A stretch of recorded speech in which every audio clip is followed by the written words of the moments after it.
শুভ মহালয়া সবাইকে। আজ থেকে দেবীপক্ষের সূচনা। আজকের এই বিশেষ দিনে একটু বেরিয়েছিলাম ভোরে। প্রথমে গেলাম সাগরদিঘিতে অনেকেই পিতৃতর্পণ করতে এসেছিলেন। এই প্রথম আমি মহালয়ার ভোরে বেরিয়েছিলাম। আর সত্যি ভোরের এই স্নিগ্ধ পরিবেশ অপূর্ব লাগছিল দেখতে।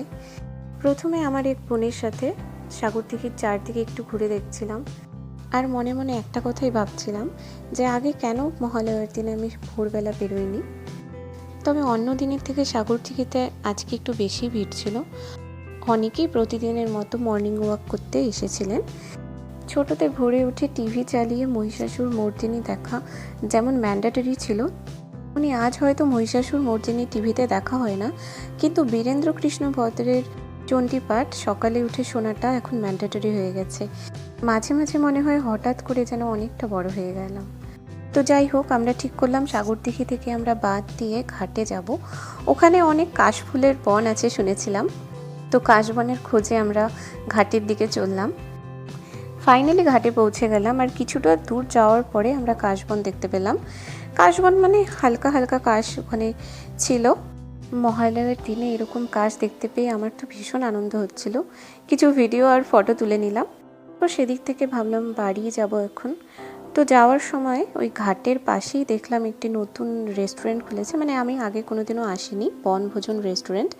তো তারপর সেখান থেকে বেরিয়ে গেলাম। বেরিয়ে কিছু দূর গিয়ে আমার কিছু বোনের সাথে দেখা হয়ে গেল। ওরা এখানে পুরো ফটোশ্যুট করতে এসেছিল, তো সবার ওদের ফটোশ্যুট হয়ে গেছে। তো সেখান থেকে বাড়ি যাওয়ারই কথা ছিল, কিন্তু সাডেন প্ল্যান হলো যে কোচবিহার মহাশ্মশানে যাব। শ্মশানে আজ দেবীর 50 রূপের পুজো হয়, আবার মেলাও বসে। তো সেখানে আমি কোনোদিনও যাইনি। তো সবাই বলল যে ওটা নাকি খুব সুন্দর, তো গিয়েছিলাম, বেশ ভালো লাগলো। তারপর শ্মশানের ভেতরে কাল রাতে মা কালীর পুজো হয়েছিল, সেখানে প্রণাম করে দেখলাম যে প্রসাদের জন্য লম্বা লাইন পড়েছে এবং অনেকেই প্রসাদ খাচ্ছিল।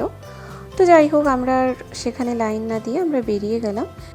তারপর বেরিয়ে দেখলাম যে মেলাটা ভালোই বসেছে, সন্ধ্যায় নাকি আরও ভালো করে মেলা বসে।